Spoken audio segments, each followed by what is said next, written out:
11시 21분 지나고 있습니다. 오후장을 준비하면서 터닝포인트 알아봅니다. 오늘 상승세이긴 한데 상승폭이 조금 제한되는 금요일이기도 하죠. 정리할 건 정리하고 또 포트 점검할 건 점검하고 이러면서 금요일 전략을 짜야 됩니다. 오후장 터닝포인트 함께해 주실 두 분 소개하겠습니다. KM투자파트너스 김성훈 대표님 오셨고요. IS셋경제연구소 차영주 소장님 함께하겠습니다. 어서 오십시오. 안녕하세요. 네, 터닝포인트 하나씩 보도록 할게요. 네, 첫 번째 내용 보여주십시오.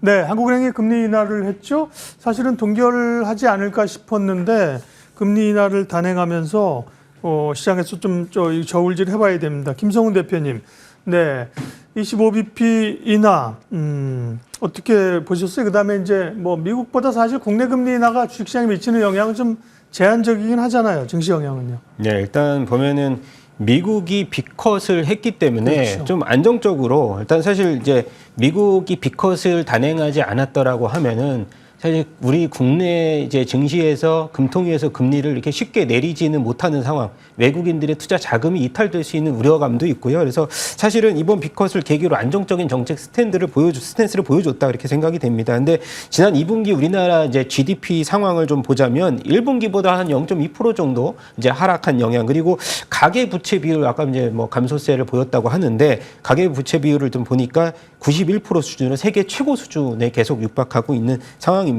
일단은 이제 국내 금리 인하에 대해서는 대출의 활성화를 통해서 내수 진작을 키우는 의미로서 이제 뭐 제한적인 해석을 보실 수가 있는데, 그래도 오늘 뭐 긍정적인 거는 삼성전자를 필두로 해서 반도체 그리고 뭐 건설주, 그다음에 우리가 이제 금리를 인하함으로써 일단 고배당주에 대한 투자 매력도가 장기적으로는 이어질 것이라고 예상이 되고요. 그리고 뭐 가장 특징적으로는 증권주 쪽을 계속해서 봐야 될 상황입니다. 일단 주주환원 정책과 더불어서 최근 들어서 이제 뭐 한국금융지주 같은 경우는 트레이딩 손익개선하면서 목표가를 좀 올린 TP기를 올린 상황도 있고요. 그래서 지금 보면은 뭐 장기적으로 보면은 아까 말씀드렸던 종목들 우리가 흔히 이제 경기라든가 정책 상황과는 무관하게 실적이 계속해서 우상향되고 있는 AI 관련 빅테크는 비만 치료제와 함께 이제 혁신 기술로서의 흐름을 보자면은 단기적으로 봤을 때는 뭐 아까 말씀드렸던 건설주나 증권주들 중심, 그리고 의류주 쪽에서 음식료까지 우리가 좀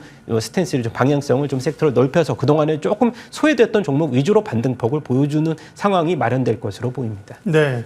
차영주 소장님은 어떻게 보셨어요? 금리 인하. 지금 우리 김성훈 대표님 시각이 좋은 것 같습니다. 시장 영향에 사실은 뭐 우리가 금리 내렸다고 주가 빵빵 오르는 건 아니지만 섹터별로 뭐 바이오 같은 경우도 이미 사실은 금리 인하 기대감으로 갔던 거잖아요. 그런 쪽에서 오늘 금리 인하한 것이 좀 추가적으로 도움을 줄 만한 섹터나 영향은 어떻게 보세요?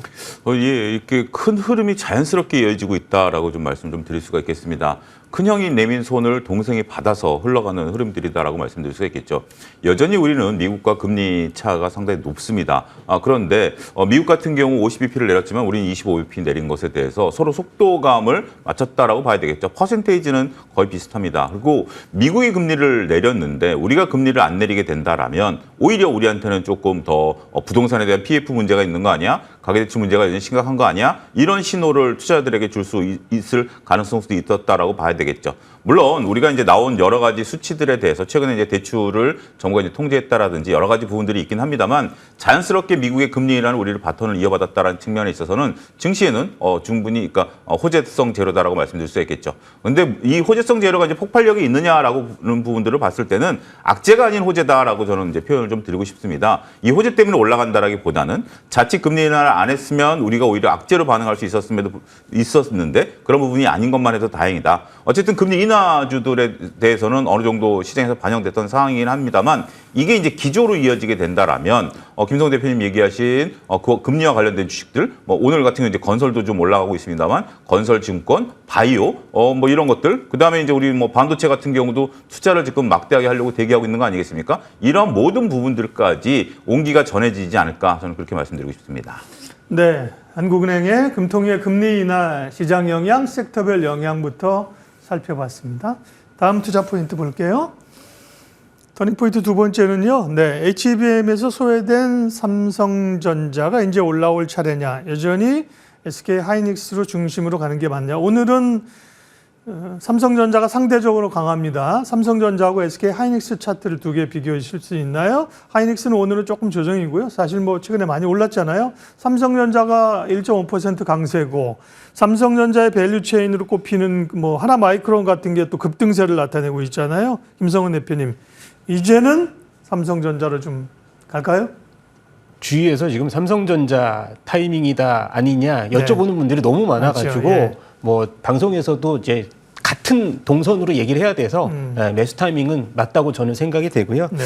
사실 아까 이제 뭐 금리 인하에 관련돼서 소비 패턴의 회복 이렇게 말씀을 드렸는데 조금 더 엮어보자면 최근에 이제 삼성전자가 스마트폰 이제 관련된 재고가 계속해서 이제 쌓이고 있는데 이런 것들이 조금 더 활성화가 된다면 또 어느 정도의 재고 물량은 좀 더 소진이 될 수 있는 상황이고 일단 하이닉스 쪽을 본다면은 이제 우리가 22일 날 실적이 6조 5천억 원 이상만 나온다면은 그렇게 뭐 무리 없이 다시 한번 우상향 그림을 그려줄 것 같은데 뭐 오늘 보니까는 SK하이닉스는 오히려 좀 하락폭을 소폭이지만 이어가고 있습니다. 이것은 사실 별다른 이유는 없습니다. 20만 원을 찍고 좀 쉬어갈 수 있다고 저는 생각이 되는데 이미 20만 원 아직은 찍지 않았지만 그래서 이미 주가는 14만 원에서 우리가 계산해 보면 약 30% 가까이 반등을 줬습니다. 이미 좀 주가의 선반영이 일단 됐고요. 그리고 엔비디아 뭐 소식 블랙을 12개월치 완판 소식 있었고 이번에 이제 시총 2위 다시 한번 굳혔고 근데 AMD가 상대적으로 새로운 칩을 이제 개발해서 상용을 한다고 발표했는데 4% 빠졌습니다. 그 상황을 보자면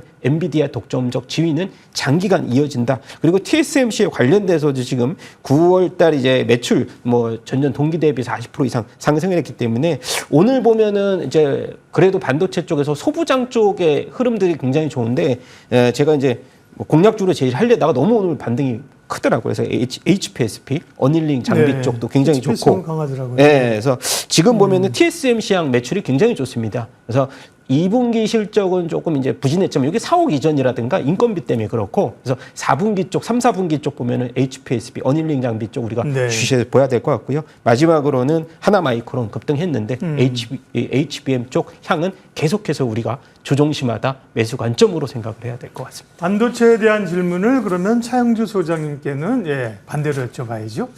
그래도 역시 SK 하이닉스로 가는 게 나을까요? 그거는 저는 뭐 당연히 여전히 SK 하이닉스를 봐야 된다라는 것은 뭐 그 뷰는 바뀐 게 없습니다. 제가 오늘 이제 그 지난 화요일 날도 아침에 개장해서 월요일도 그랬고 스트롱 바이를 외쳤거든요. 그때 변동성이 있음에도 불구하고 하이닉스는 스트롱 바이를 외쳐서 여전히 하이닉스는 긍정적인 모습들을 봐야죠.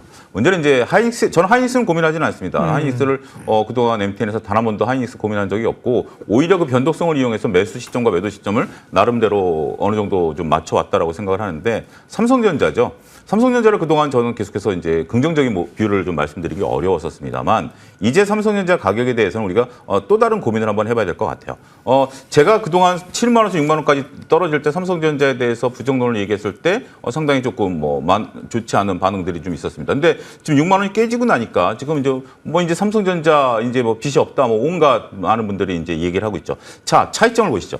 7만 원에서 6만 원까지 내려올 때 그래도 저점 매수 많은 분들이 그러니까 일부 분들이 얘기했는데 주가는 뚝뚝뚝 떨어졌죠. 근데 6만 원에서 5만 원이 깨지고 나니까 부정론이 다 팽배한데 주가는 거의 떨어지지 않고 있습니다. 이 상대 강도를 여러분들이 보셔야 됩니다. 긍정론이 나름대로 7만 원 이하부터는 저점 매수 얘기했을 때 주가는 가파르게 떨어질 때 제가 말씀드린 게 뭐죠? 바닥을 일단 잡아야 된다, 기술적으로. 근데 지금 바닥 잡는 모습들이 나오죠. 저는 삼성전자가 지금 다이어트한 모습이다라고 표현을 드리고 싶어요. 우리가 7만 원에서 6만 원까지 올 때, 특히 이제 올라갈 때 HBM에 대한 기대감, 미래 실적에 대한 기대감들이 상당히 높았었잖아요. 근데 그게 아직까지 시현되고 있지 않죠. 따라서 기대감이 빠진 어떻게 보면 저는 다이어트한 주가다라고 볼 수 있어요. 그럼 다이어트한 주가를 현재 봤을 때 주가가 싸냐 비싸냐라고 봤을 때 여기서 또 한 가지 외국인들 수급이 다 빠져나간 상태입니다. 근데 삼성전자의 특징은 외국인들의 수급이 들어오면 당장 다음 날이라도 올라갈 수 있는 그런 모습들이거든요. 그래서 저는 6만 원 요 밑에 부근이라면 이제부터 찔끔찔끔씩 모아가는 전략은 가능성이 있다. 물론 그렇다고 해서 이게 7만 전자, 8만 전자까지 가느냐? 거기에 대해서는 저는 아직까지는 답은 못 찾았습니다. 하지만 6만 원에서 한 10% 정도의 내가 수익을 좀 보겠다, 좀 장기적으로 본다라면 지금 가격은 좀 나름대로 매력적일 수 있다. 단 HBM이 폭발하면 7만 원 넘어가죠. 근데 HBM이 아직까지는 나오지 않는 주가라 하더라도 이 정도면 또 한 가지 제가 딱 본다라는 것은 집안에 가장이 지금 반성문을 썼죠. 자, 삼성전자 부회장, 특히 반도체 부분 부회장이 잠정 실적 갖고 반성문을 썼습니다. 확정 실적을 가지고 반성문을 쓴 게 아니라 잠정 실적 갖고 반성문을 썼다라는 것은 제가 직장 생활을 해본 경험상 앞으로 뭔가 큰일이 일어나지 않는 이상 그 밑에 있는 직원들은 가만히 있지 못한다라는 거죠. 근데 그 밑에 있는 직원과 교감 없이 부회장이 나서서 반성문을 얘기했다? 저는 그렇게 보여지지는 않습니다. 충분히 어느 정도 미래에 대한 가능성을 보고 반성문을 이쯤에서 쓰면 좋겠습니다라는 것이 저는 내부에 있었다. 이건 제 100% 내피셜입니다. 그런 부분들을 본다라면 삼성전자, 하이닉스와 삼성전자는 저는 대체제가 아니라고 봐요. 하이닉스는 하이닉스대로 실적을 보고 삼성전자는 이제는 우리가 역발상을 해도 되지 않을까 저는 그렇게 말씀드리겠습니다. 네, SK 하이닉스에 대한 뷰는 뭐 그동안도 좋으셨고, 예, 그동안 잘 팔로우 하셨다는 건 인정이고요. 삼성전자에 대한 뷰도 긍정적으로 두 분 다 긍정적 보셨습니다. 다음 포인트 볼까요? 예, 로보택시를 공개하는 테슬라와 관련된 국내 기업들을 어떻게 볼 것이냐. 우리 시간으로 한 11시쯤 공개를 한다고 했는데요. 우리 강상구 PD님께서 지금 사이트를 열어놓고 보고 있는데 아직은 공개를 안 하고 있답니다. 그래서요, 김성은 대표님. 근데 이게 우리 뭐 이제 테슬라의 자율주행차 로보택시가 뭐 2차 전지랑 엮이는 건 조금 거리감이 있는 것 같고요. 그죠? 결국 이제 국내 자율주행 관련주나 이런 쪽인데 뭐 좀 기대할 바가 있겠습니까? 아니면 뭐 별로 오른 것도 없지만 세론인가요? 세로는 맞는데 네. 이제 저도 이게 검색해봤더니 뭐 비트코인으로 결제된다는 소식 속보만 있고 명확하게 로보택시에 대해서 개선점이 사실은 이제 라이다 센서를 도입하느냐, 뭐 카메라 센서 도입 여러 가지 있습니다. 예. 근데 저는 이제 획기적인 기술에 대한 발전은 아직은 없을 수 있다. 그래서 저는 보니까 이제 국내 기업들 같은 경우에 이제 테슬라와 관련된 고객사들 뭐 PNT라든가 LNF 그다음에 LG 엔솔 그동안에 이제 9월 달에 반등폭을 어느 정도 줬기 때문에 사실 쉬어가도 뭐 큰 문제는 없는데 지금 보니까 16일 날 이제 실적 발표가 사실상은 더 중요하다 저는 그렇게 생각이 되고요.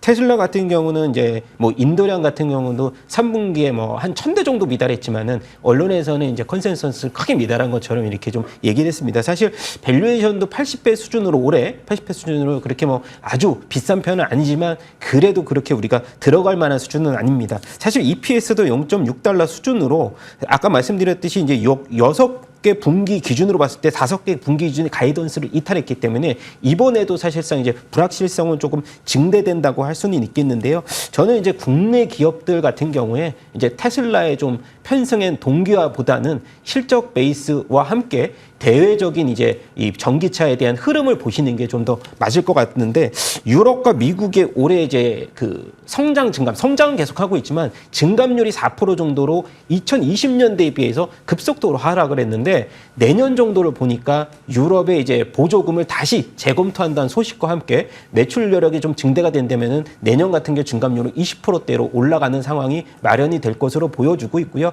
사실 우리가 LG 에너지 솔루션 실적도 사실 적자를 계속 이어가고는 있지만은 내년 분기에 턴어라운드 예상하는 레포트들도 나왔고 LNF도 사실상 이제 대량 거래를 수반으로 하면서 내년 정도 이제 턴어라운드 기대감은 있기 때문에 주가 수준으로 봤을 때는 이미 먼저 조금씩 움직인다는 편에 봤을 때 3분기 실적 좀 시원하고 4분기부터 재반등을 상승폭을 좀 더 뭐 이어갈 것으로 보입니다. 금리도 사실상 이제 긍정적인 흐름 나와줬기 때문에 한번 계속해서 지켜볼 만한 뭐 섹터가 아닌가 그렇게 생각됩니다. 네, 좋은 시각이십니다. 그러니까 테슬라의 로보택시 관련해서는 2차 전지가 거리가 멀지만 사실 따지고 보면 직접적인 우리 자율주행 이런 게 없기 때문에 또 관심주는 사실 2차 전지입니다. 그렇죠? 네, 그렇게 전략을 잘 해주셨고요. 다음 보여주세요. 터닝 포인트 네 번째는요. 네, 오랜만에 반등을 시도하는 로봇주. 바닥을 잡은지는 잘 모르겠지만, 네. 최영수 소장님, 그러니까 사실은 오를 때는 됐죠. 그동안 뭐 원전, 방산, 굉장히 순환매가 있는데 로봇은 못 갔단 말이에요. 좀 반등이 나오긴 하는데, 뭐 뚜렷한 이유가 있거나 굉장히 강력한 것 같지는 또 않습니다. 예, 아무래도 오늘 뭐 테슬라의 로보택시에 관련된 연관성도 뭐 네. 없다라고 부인할 수는 없겠죠. 여러 가지 종목들이 이제 꿈틀대긴 합니다. 근데 이제 기존에 올랐던 로봇주보다는 아주 작은 종목들이 올라가기 때문에 저는 개인적으로 로보택시와 관련된 테마성이 좀 강하지 않은가라고 좀 보는 거죠. 실적 베이스로 올라간다기보다 그리고 특별한 이유, 모멘텀이 있다라기보다는 지금 뭐 우리가 알고 있는 모멘텀은 이제 테슬라와 관련된 것들이죠. 그래서 저는 오히려 로봇주보다는 테슬라 로보택시가 주는 시사점을 한번 좀 봐야 될 것 같아요. 지금 이제 테슬라의 로보택시를 본다라면 저게 이제 양산되려면 2027년이니까 당연히 먼 미래다. 저게 무슨 어떤 이벤트냐라고 하는데 그런 관점으로 보는 것도 충분하죠. 그런데 우리가 이제 로보택시 같은 경우는 이제 다가올 미래 아니겠습니까? 테슬라만 하는 게 아니고 전 세계 자동차 회사들이 다 할 겁니다. 근데 테슬라가 로보택시라는 이름으로 퍼포먼스를 막대하게 저는 잘 보여줬다라고 봐요. 그래서 단순하게 시야를 좁혀서 테슬라, 로보택시, 2차 전지 이렇게 보는 것보다 이제 앞으로 다가올 미래에 대한 확장성을 봐야 되겠죠. 누군가 총대를 매야 되는데 테슬라가 총대를 잘 맸다라고 보여집니다. 저희도 지금 출연자가 3사람인데 지금 뭐 예 박사님 같은 경우 매일 지금 운동하시면서 몸매 관리를 하십니다. 그게 이제 저희들한테 전파가 되면서 전반적인 분위기를 잡아가는 거 아니겠습니까? 테슬라가 마침 역할을 했다라는 거죠.